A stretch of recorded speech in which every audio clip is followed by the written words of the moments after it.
Hello everyone, my name is Jay Martin and this is an educational video for the Keep Bull City Litter-Free Public Arts Project in conjunction with Durham Cultural Public Arts Program, Keep Durham Beautiful, and South Arts.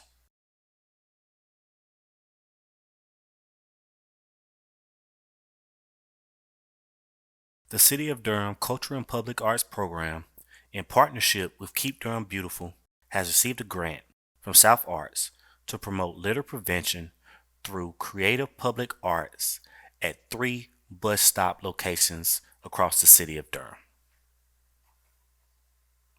This effort to create new ground plane murals is to encourage residents to decrease the cigarette butt litter in those areas.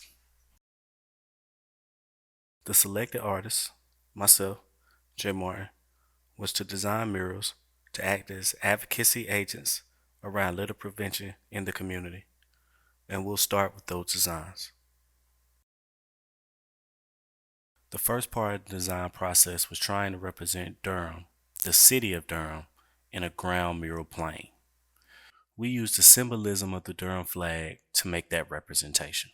The colors blue, yellow, and red, plus the white stars as a basis for design. In my work, you see a lot of gradients. I use a gradient as an idea to change the temperature or change the value of something. Here, this gradient is a representation of the Durham flag as a representation to change the value in litter in those areas.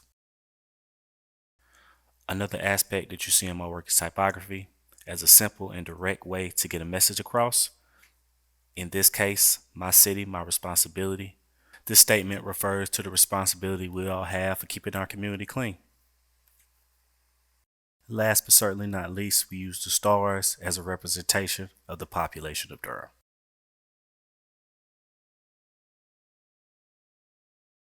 The project consisted of 3 main locations where litter could be a problem. The first is East Main Street at Dilla Street, across from the Health Department, stop ID 5819. The next would be 7 Oaks Road at the Riverview Shopping Center, stop ID 5127. And last but not least, Blackwell Street location down the street from the Durham Bulls ballpark, stop ID 6494. To start, the process isn't complicated.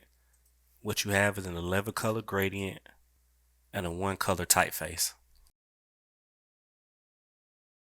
Construction has a 5 a.m. start time where the site is prepped and cleaned if needed. Painter's tape is then applied at an equal distance based on the site size for each individual gradient color. Painter's tape is also placed on the edges of the bus shelters for paint spillage or any other inanimate object that may prevent harm to the design.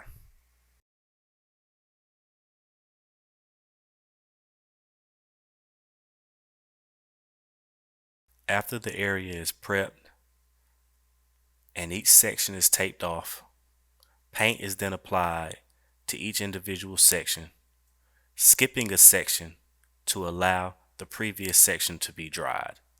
The reason this is painted in this manner is because these are high traffic areas and we want to be as efficient as possible so that people using these bus areas aren't inconvenienced at all.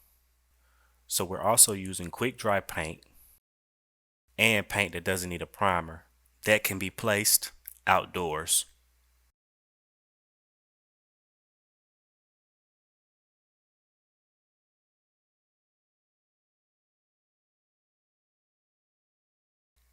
As you can see in the video, the paint is applied evenly in each section, and after the paint is dry, the tape is picked up and replaced for the next section to be painted.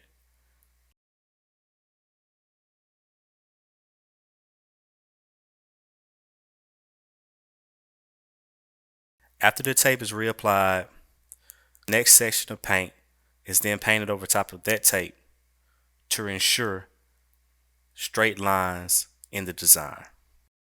If the tape is not picked up and reapplied, you leave a gap that you'll have to go back and replace. And due to us not wanting to inconvenience the bus riders, we wanted to make sure that we reapply for straight lines. Once the paint is dry or fairly dry, that tape is removed, and then it's time to place your typeface on top of your design. The typeface is a stencil hand cut with an X-Acto knife to the dimensions of the site location. The stencil is then hand painted with your 12th color on top of your gradient design that should be now dry.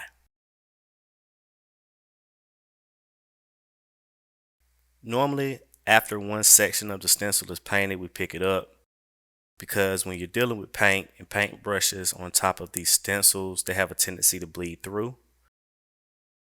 Each section is picked up after the stencil is painted to allow for drying.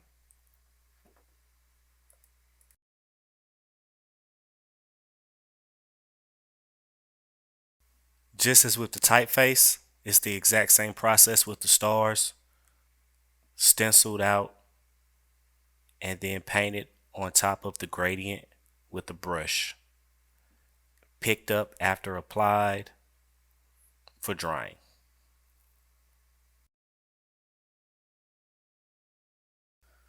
What you see here is a retouching effort for consistency. Once the stencil is picked up, the stars and the typeface are retouched just for consistency of design. That, ladies and gentlemen, is what we call a wrap. Thank you so much for everybody who participated. I'll see you next time.